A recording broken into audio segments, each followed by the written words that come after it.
welcome to my channel. Perkenalkan, nama saya Yein Sudai, mahasiswa dari YIN Sultan Amai Gorontalo, jurusan Manajemen Pendidikan Islam semester 5. Baik, di video kali ini saya akan menjelaskan beberapa materi mengenai pengelolaan dropout mutasi peserta didik. Baik, silakan disimak. Baik, materi yang pertama menjelaskan mengenai apa itu dropout. Menurut Imron, dropout adalah keluar dari sekolah sebelum waktunya atau sebelum lulus. Pencegahan dropout ini harus dilaksanakan karena dapat menyebabkan pemborosan. Selain itu, menunjukkan bahwa produktivitas pendidikan itu rendah. Untuk mencegah terjadinya dropout, maka sekolah perlu kerjasama dengan masyarakat agar dapat menekan terjadinya dropout dan tidak mengakibatkan hal yang negatif pada peserta didik. Next materi, terdapat beberapa faktor-faktor yang menyebabkan peserta didik dropout. Antara lain, yang pertama, ketidakmampuan mengikuti pelajaran menjadi penyebab peserta didik merasa berat untuk menyelesaikan pendidikannya. Kemudian, kedua, peserta didik tidak memiliki biaya sekolah. Hal ini banyak terjadi di daerah-daerah pedesaan dan kantong-kantong kemiskinan. Padahal semakin tinggi biaya dan jenjang pendidikan, maka semakin tinggi pula biaya yang akan dikeluarkan. Kemudian sakit parah. Peserta didik ini yang mengalami sakit parah dapat memicu sekolah dengan batas waktu yang ditentukan. Kemudian peserta didik drop out oleh sekolah. Hal ini terjadi karena yang bersangkutan memang tidak ingin sekolah lagi. Kemudian peserta didik itu sendiri yang ingin drop out dan tidak mau sekolah.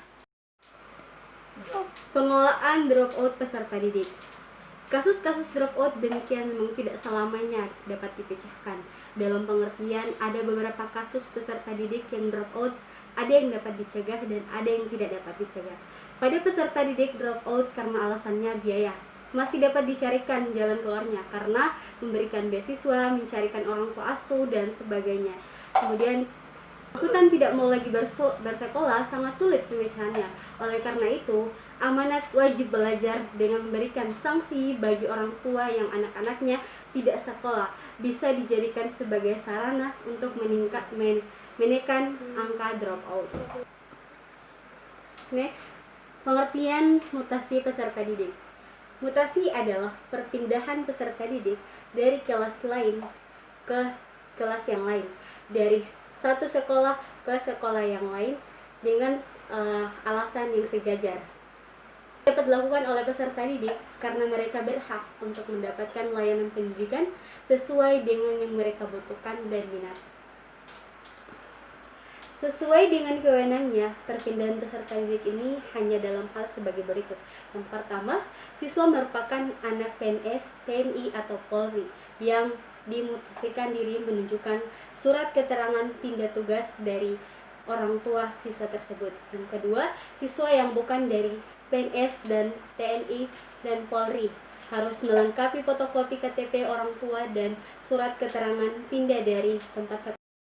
Kemudian yang ketiga, perpindahan peserta didik dari sekolah di luar negeri harus dilampiri hasil penilaian kesetaraan yang dilengkapi dan ditetapkan oleh Dirjen Manajemen Pendidikan Dasar dan Menengah. Kemudian perpindahan peserta didik dari luar lingkungan dinas pendidikan yang dibina oleh pemerintah Indonesia ke sekolah di lingkungan pembina Dirjen Manajemen Pendidikan Dasar dan Menengah. Menurut Prihatin 2011, syarat-syarat dalam perpindahan peserta didik yang pertama, siswa tidak mempunyai masalah dengan pihak sekolah.